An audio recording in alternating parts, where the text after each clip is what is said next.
This morning we are checking in on our health and wellness with registered dietitian and Add Nutrition founder and owner, April Dirteater. April, we're so glad to have you back in the studio today. I'm excited. So we put out a call on social media for health and nutrition questions to, that folks want to help get back on track with a healthy lifestyle. So we're gonna start with this one. How often should people eat red meat? So this is a more complex question. It's not like a black or white answer. So I think the biggest thing is looking at your current diet. If it's full of like highly processed meats, high saturated fats, sometimes replacing those types of meats with red meat would be more beneficial because it improves. But if you're someone who has like high cholesterol or like, any heart health risk, it's maybe limiting it to 2 to 3 times a week. But it really depends on the cut and the quality as well too. So I would say for the general, like a good guidance, keep it simple, just a few times a week. But again, like if you're wanting to take steps in better health, most people, them eating too much like high quality red meat is not the issue. It's usually other things. So I would comb through your diet first, and then like if it gets to the point where it's like, okay, like your labs aren't good, then maybe start weaning down the red meat a little bit. Okay, so there are a lot of diets out there, and a lot of them really limit what you eat. This question's about keto. Is it sustainable?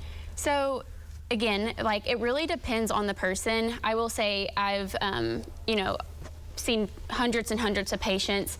I have not seen one client actually sustain it yet. It was actually brought like to fruition because of epilepsy in children. And it's actually a really, really high fat diet. Most people who are doing keto are doing like a high protein, low carb diet because you can't actually have too much protein or it'll kick you out of ketosis. But you also don't need to be in ketosis to lose weight.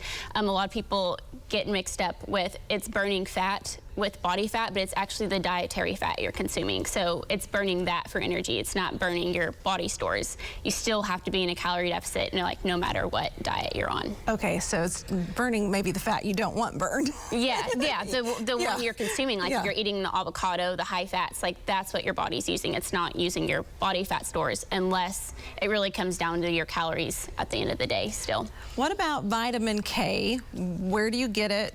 And what are the benefits? Yeah, so typically it, first of all, it plays a crucial role in like blood clotting, bone health, and cardiovascular health. It's actually like, I'm sure some of the moms out there, they know that's like the shot their baby gets right when they're first born to help with the blood clotting. But typically the easiest way to find it is anything green, so like leafy green vegetables, broccoli, Brussels sprouts, and some oils as well. And Mythbuster here, what about eating right before bed? Oh my goodness. Some people think that that's gonna cause you to gain weight.